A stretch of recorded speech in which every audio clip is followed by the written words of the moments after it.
It's Thursday and we've just trimmed about 56 cows. We've just trimmed 56 cows, none of which had major problems. However, the next cow is in with the pregnant cows in the hospital pen because her front foot is so sore she's needing a little TLC, and it's my job to make her more comfortable. You're watching the Hoof GP and hopefully a successful hoof trim.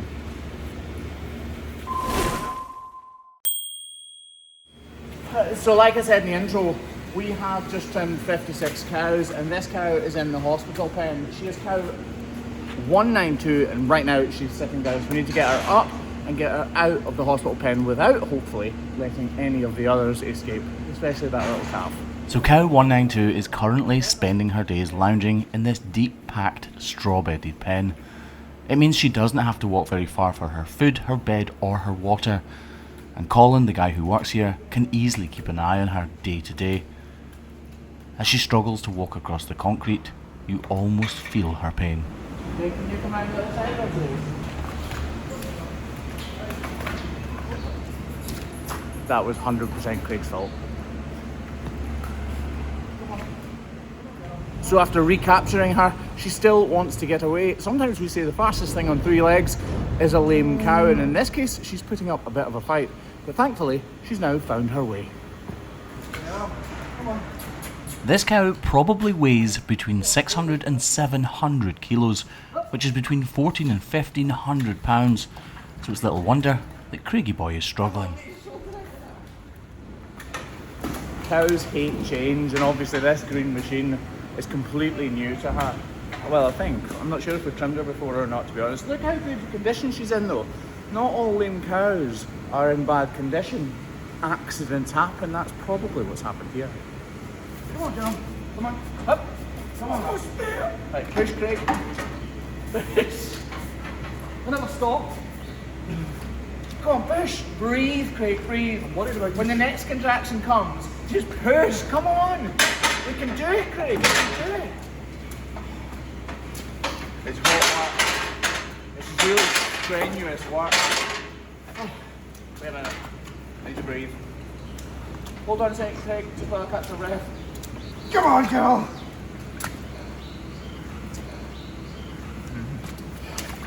Come on, up. Do you want me to get her, mate?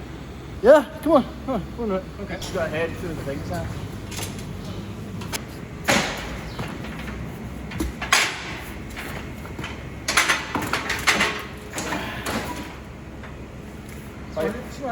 She's definitely in. I softened it up for him. I can joke just now because we are caring for her and she is no danger whatsoever. Right, we're going to get all of her feet up in the air, but the first thing we're going to do is start work on that sore front right claw.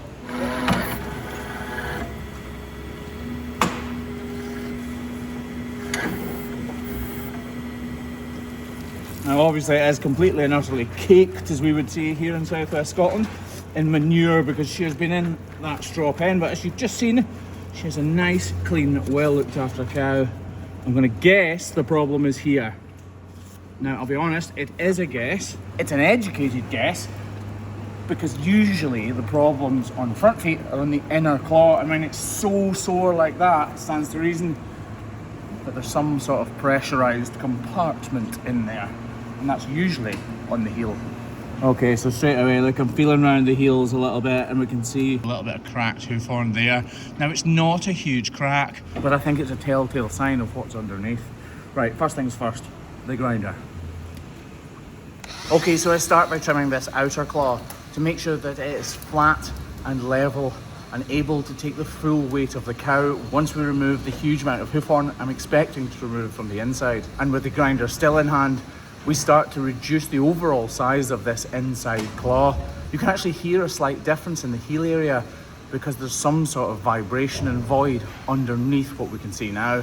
And before putting the grinder away, I quickly model out this inner part of the sole because it gives me a little bit less work to do with the knife. Right, speaking of knife. Okay, so you can actually, if you tap it, listen, that's like a high-pitched tapping noise, like a dull, low tapping noise. Is that in my head or can you hear it too? Right. You're okay, you're okay, you're okay, you're okay. Just touching it obviously is causing that discomfort. I literally heard gas coming out of there. A real build-up of pressure. It's like when you open a can of fizzy pop or juice. I think we can categorically say we've found the problem. So we're going to need to strip back as much of this as possible. That's why it sounded dull, because it's hollow inside here. Oh, great. It stinks. Now, I don't know how deep this hoof horn is. I don't know if there is any attachment to the corium underneath, so I need to tread very carefully indeed. And you can see how hard this hoof horn is because it's been on that straw, and that is dehydrated the layers that we're cutting right now.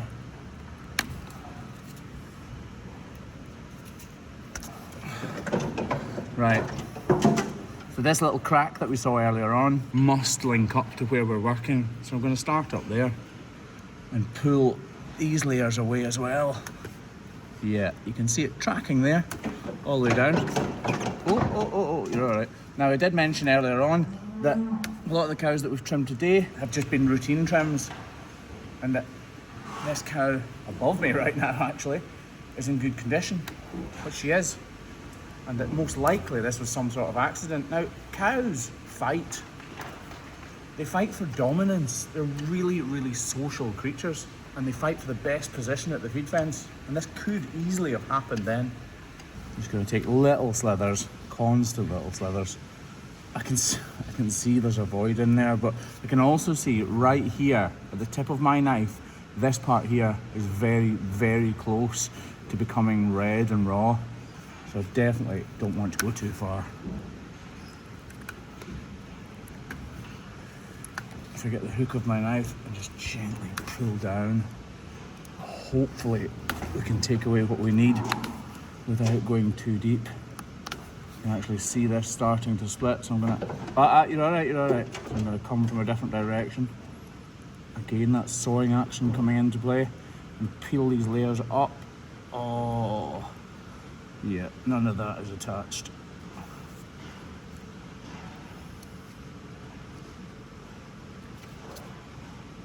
Right, there is a huge amount of gunk in here now, so I think we'll get it all washed away.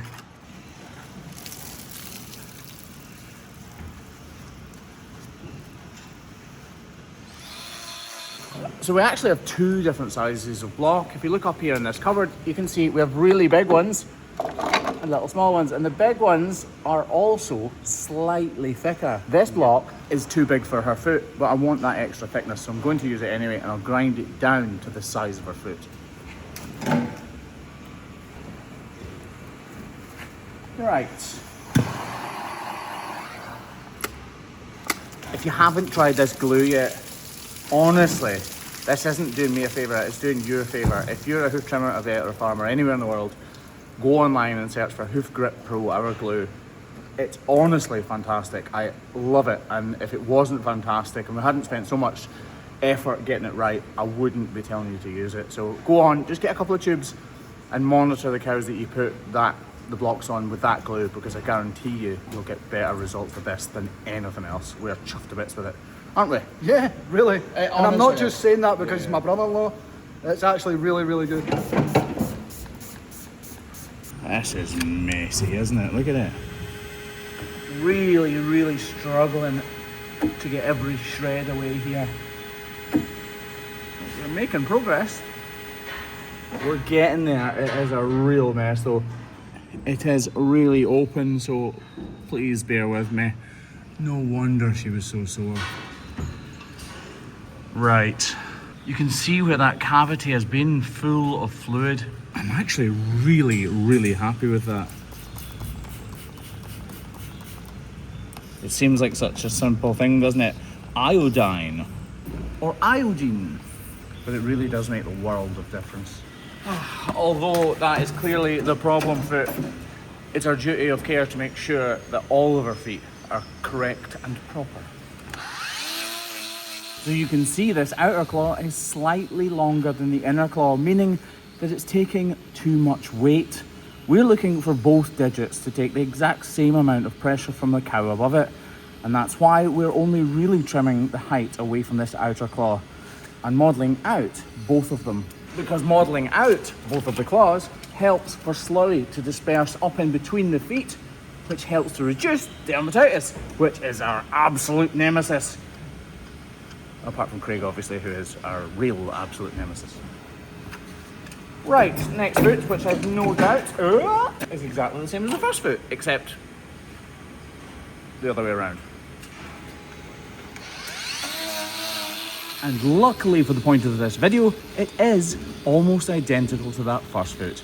And again, I concentrate on reducing the entire size of that outer claw to achieve the optimal balance between the feet, which is a complete spread of our weight between those two digits. And look, because that one was slightly overloaded, it's already started to bruise. That is a very clear sign that this foot was carrying too much weight, and us trimming it back so that it's balanced now will put more weight onto this part of our foot, which is why I've not taken any away, because if I took any away, yes, it would look prettier, but it wouldn't be as functional. I want to get more weight onto that part of the foot so there's less weight on the outer claw. And then modelling this part out is like giving her an insole, or an instep, sorry, and taking the weight completely off the bone that is right above this bruised area, which is what we call the pedal bone and the root of a lot of the problems of cows that live on concrete. Right, foot number 4. With this foot, there really is only a tiny amount of sprucing up to do.